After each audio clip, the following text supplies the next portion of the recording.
Hello and welcome to the Voice of Intuition podcast. My name is Susan Jane and I believe that trusting your intuition is the best way to live your life with meaning and purpose. Each week you will hear about how you can connect, develop and trust your intuition through the wonderful array of guests we have on the show and my own personal experiences. Join me to understand how your intuition can guide you towards a life full of meaning and loving purpose.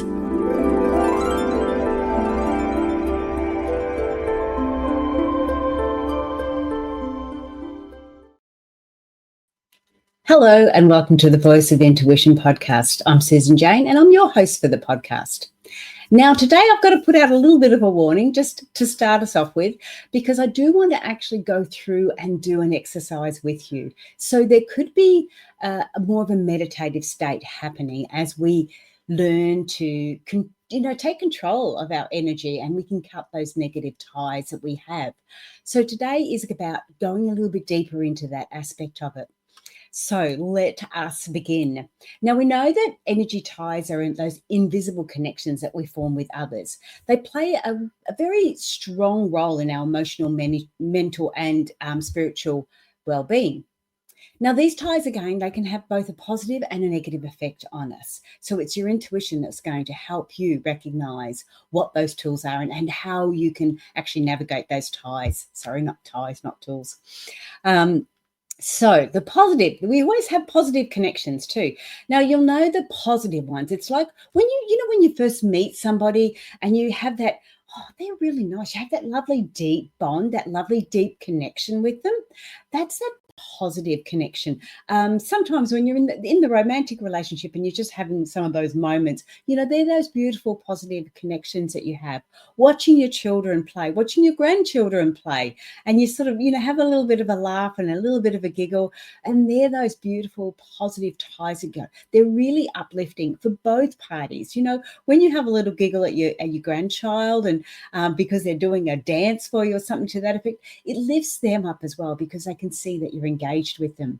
So these connections will nurture us, they'll inspire us, and they'll enrich our lives. So those positive connections are really, really important. And of course, we can get positive and negative connections from the one person or the one area or the one environment. But on the other hand, we have other aspects of it that are just completely negative. Now, when you're experiencing them, you will find yourself feeling quite drained, manipulated, really uneasy. There's times there when I've sort of met somebody and I go, oh, I don't know, they gave me a weird vibe. I don't feel comfortable with them. Something they may have said, something they may have done, just triggers you to go, it doesn't quite feel right, That's your intuition kicking in. That's those negative energy ties attaching themselves. Okay, so when you've got those there, they're the things that we want to look at today. They're the things that we want to cut. Basically, we want to cut or control. Now, negative ties can persist even after relationships are finished, especially romantic ones. So past relationships, areas like that. So what happens with them is when you think about a past relationship, which you're probably just all doing while I'm saying that, while you're thinking about a past relationship. Now, some of them can be positive and they're fine, but some of them can be negative, and you will find that they will cause you to go a bit flat when you think about it. When you sort of think about that person, you can tend to go a little bit flat, a little bit angry, a little bit negative. You start to go a little bit down. Now, the biggest issue we have nowadays is because we can often see them on social media. So you start to see things on social media and it starts to drop you. They're negative energy ties that we no longer need. Okay, these are the things that we're going to be looking at today. So the key to managing these connections lies in recognizing their nature and taking deliberate action to maintain your energy balance. Okay, it's all about you. You can't do anything about them. It's all about you. And the main thing about this, of course, is trusting your intuition, which is, what I'm all about. It's all about identifying those ones, understanding the negative ones, and trying to either sever them, cut them, or reduce them. And sometimes when we're listening to our intuition, we're receiving those messages. They may seem a little bit strange and unexpected. When I first started doing this, the powers sort of not emails, podcasts. The message I first got through was really quite different to what I've experienced before. In fact, I don't think it was my intuition. I still believe it was more of a collective, so more of a council or collective or a team or a group. So there was definitely more than, it wasn't one piece of information. It was like I felt like I was getting it from a few other areas. So it was very, very strange. It was very different to me for the first time. But I know that there was a deeper meaning behind it, and which is why I went ahead and did the podcast. I restarted the podcast because I hadn't done it for 12 months. I was a little bit lost with it all. But when this information came through so strong, I felt I needed to bring it forward. The other aspect that surprised me when I did first receive this information is they said, you're only going to get this one until you have got through this. And at first it was like, oh, well, I'll do that very quickly. I'll do a couple of podcasts, get it out there and we're done. But of course, Christmas, New Year, everything else started to fall into place.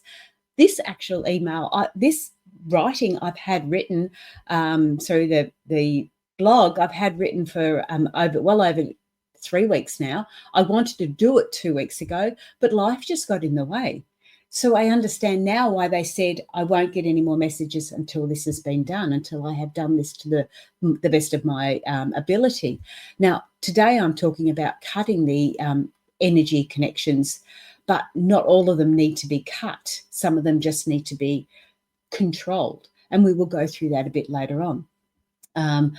Maybe in another one. I'm not sure where I'm going. I'm just going with the flow here. So it's about trusting that the messages that we're receiving and going with the flow a little bit. Yeah, going with the flow. But look, there's a quiz on the website, intuitivenature.com.au. It's Australian business. There's a little quiz on the website, and that will help you understand what is your strongest intuitive nature. So what you naturally how you gather that information naturally, whether it's physically, emotionally, mentally, or spiritually, because we gather them in different ways. So this message that I got about the powers was definitely more of a spiritual way. So we can look at psychics, clairvoyance, and that sort of aspect, channelers. That's more of a psychic way of receiving the information. So jump on the website and have a look at that. But what I want to do now is also understand that the more that you engage in this process and trust it, the details will emerge and the more effective and transformative your work with energy ties will become. So I want you to practice this. This is not usually a one-off thing, okay? This is something that I have often repeated, and nowadays you can repeat it really quickly. I'm going to go through it slowly so you can get the message through it, but often you can go through it really, really quickly. Okay. So we're going to be cutting the energy connections that drain you. Okay, so the first thing we need to look at is identifying which ones are draining you and which ones aren't draining you. Now, sometimes that is not always easy to determine, but because I've just been talking about past relationships, maybe you've got something there that we could look at. There may be a past relationship there that you sort of go, they upset me still when I see them on social media. If they're still upsetting you, there's still a connection. If you still have feelings for them, that's the connection there. And there's areas there that you can address and you can sever. I did a reading recently for a lady, and I said to her, you've got very strong ties with this person. They are really not interested in you. You need to sever those ties because all that's doing is drowning you and putting your focus in the wrong space. She did not like that. I had to sort of back off a little bit. And she sort of said, I've tried everything and I've done everything and they're meant to be my connection. And that's when I sort of go, well, there's something there that is not right. And it's a lot deeper than she was prepared to go at that particular stage. And again, that's fine. If we can't do that, that's fine too. But let's start with being aware that there is something there.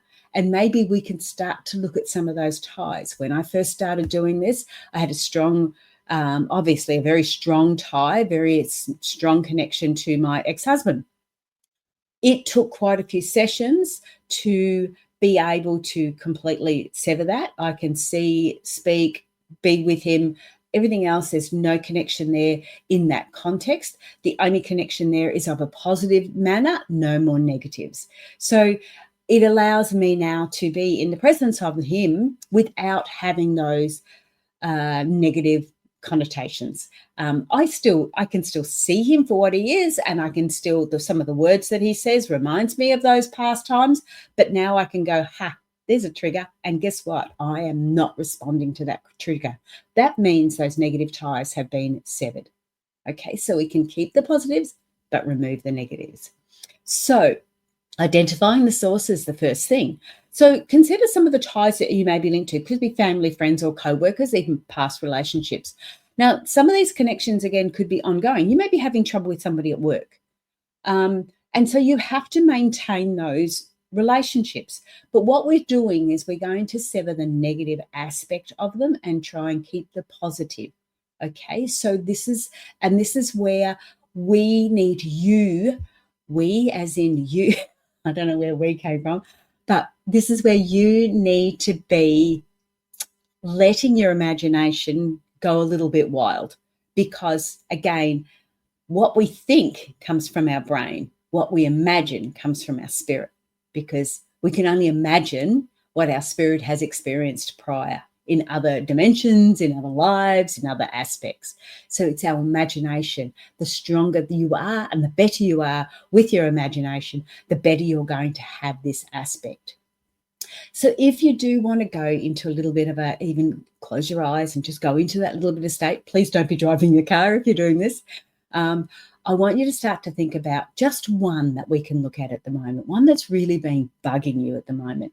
There's some connections there that are not working well. They may be irking you. They may be irritating you, because what I want to do is we want to remove the negative part of it, not the connection completely. We want to remove the negative component of it. Okay, we've identified somebody there, so you've got something in mind there.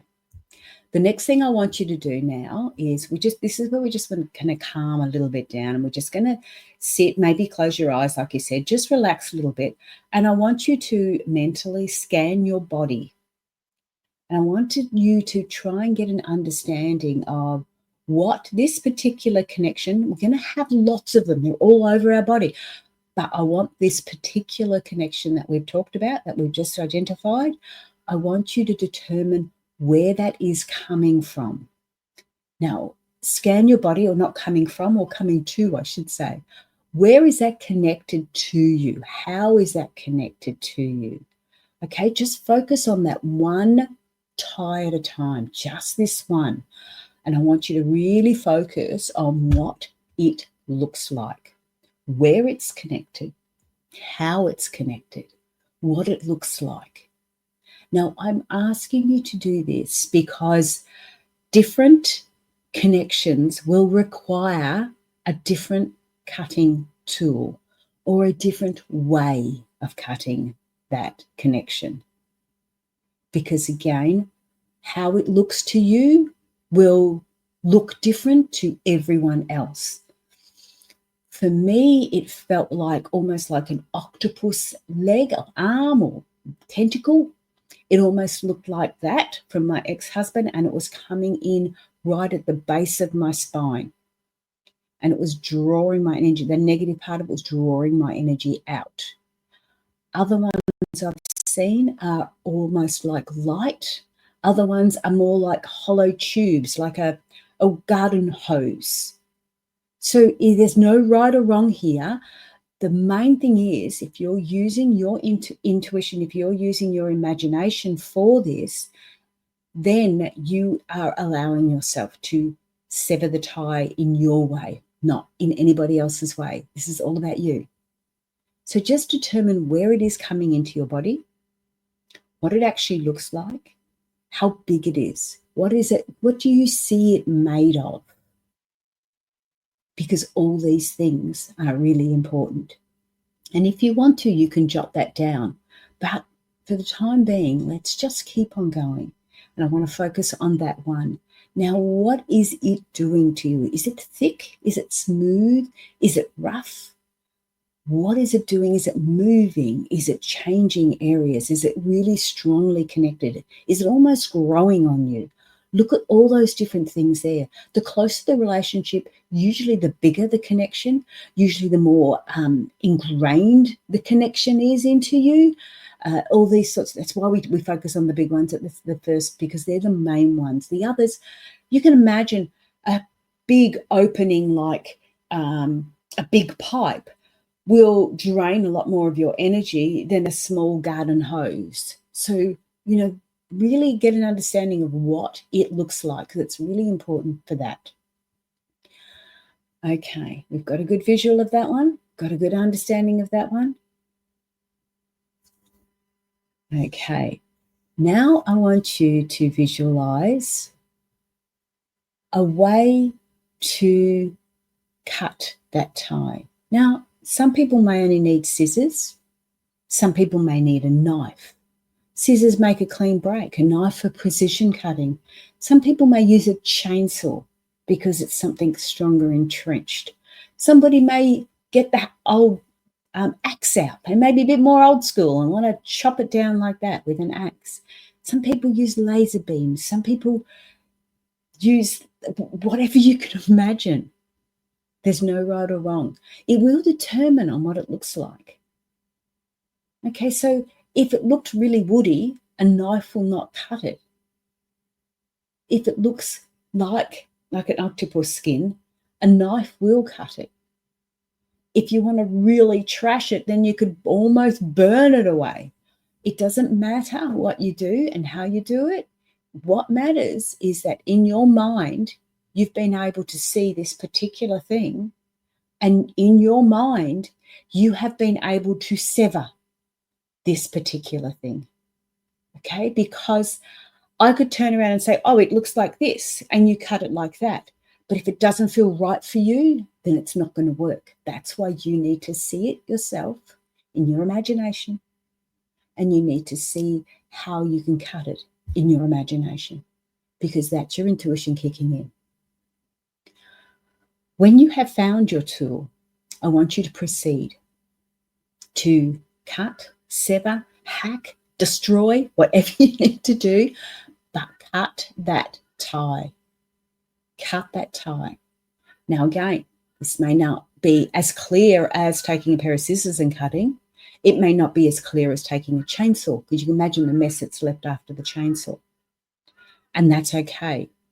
It doesn't matter about any of that, because we're going to look at that in a minute.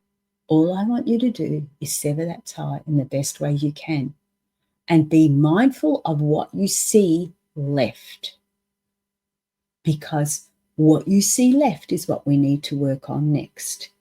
When I first did mine, I did cover it, but there was this big, like, bulgy bit at the end, like it looked like I had a tail, because I didn't want to cut too close to me. So I cut further away, and then I've got this bulgy thing that I needed to fix from there. Another time I cut the hose, but as I cut this hose, my energy started draining out. So I needed to put a tap on it and close it up for a bit until I could heal that spot. So again, it's only our imagination, but because we're imagining it, because we're setting that intention, this is how we're getting through it. This is how we're severing those ties.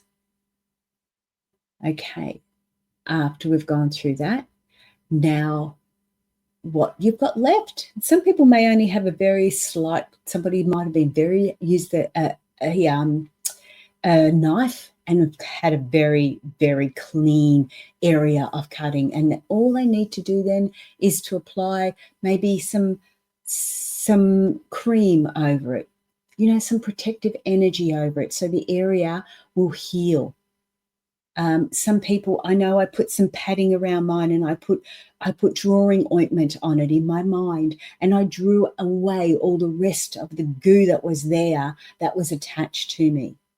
And that was my imagination. In doing that, I set that intention. So how are you going to visualize closing that wound? How are you going to surround that with protective energy? And protective energy is as simple as white light. This is your imagination. This is your intuition. This is how you need to put it forward. So once you have severed it, I need you to clean that area up and protect that area, because that's really important for you. We don't want it attaching again. We need to have some sort of a little bit of a barrier there, because it is likely to attach if it's a strong connection. And as I said, you'll be able to repeat this technique as often as you like. The other aspect is, if this was, say, an ex-partner and you do then see them on social media and it doesn't affect you as much, you know that the severing has worked. If it's still affecting you really strongly, you need to keep going back in and keep on severing it, okay? It can reattach. It can keep on reattaching. And it's up to you to be setting that intention that you want it severed and you want it gone and you want it healed. This is about your intention. This is about how you do this. So again, the technique can be repeated as often as you need to. The energy ties can reconnect or new ones can be formed. So regularly scan your body, because they could come in different ways. Some of them definitely hit your heart. If they hit the heart area, oh, that's really challenging. You'll need to work on that quite a bit. So there's those areas there. Another area I used to work on was the big glass bubble. Not the glass bubble. I don't know if you're old enough to remember Maxwell Smart, but that was one of the other ones that I looked at. I used to put the what was it, the cone of silence over me, and I would, slam that down. But I find that working on the separate areas has created a better result. Okay, I didn't want to, like the bubble for protection is fantastic, but it cuts everybody out too. And I didn't want to do that, because I had some lovely positive connections with my ex-husband. I mean, I've got 3 beautiful children, so I've got some lovely positive connections, and I didn't want to sever all those. I only wanted to sever those negative ones, the ones that I felt were draining me. And that's what I've done there. So while we can sever those energy ties that we don't need, some others may just need to be restricted. So in the next blog and podcast, I'm going to explore how you can limit these connections. It's similar to what we've done. It's just done in a different way. And what I would like you to do, and why I'm not giving you more all at once, I don't want to, have you keep coming back, but I do want you to get better at being able to sever those ties before we move on to the next part, and before we move on to that connection. So what you're looking at is, again, the negative aspect of it, and just looking at those side of it. We're going to look at more in the coming podcasts. But that is it for today. Jump onto my website, intuitivenature.com.au. And have a play with the quiz. It's really quite fun. It just gives you an understanding of what your strongest intuitive messages, how your messages come through. So that may help you in that context as well. Again, sever those ties. To start with, I liked doing the journaling. I really love journaling. It gave me a bit of an understanding. But if you're not into journaling, jump onto your calendar and just say, hey, today I severed this tie. I want to see how it feels. Just give yourself, what it does, it allows you to see your growth in your strength and your intuition. That's what's really the main thing. You will be actually growing your intuition a lot quicker than you anticipated, but you don't know that until you can actually see your base data and work from there and move forward. So that is it from me today. I hope you've enjoyed I hope you try it. You've got to try it. That's your homework. You've got to try it. All the very best. Have a great week. Enjoy yourself. Stay safe, and more than anything else, stay happy. I'm Susan Jane. Bye for now.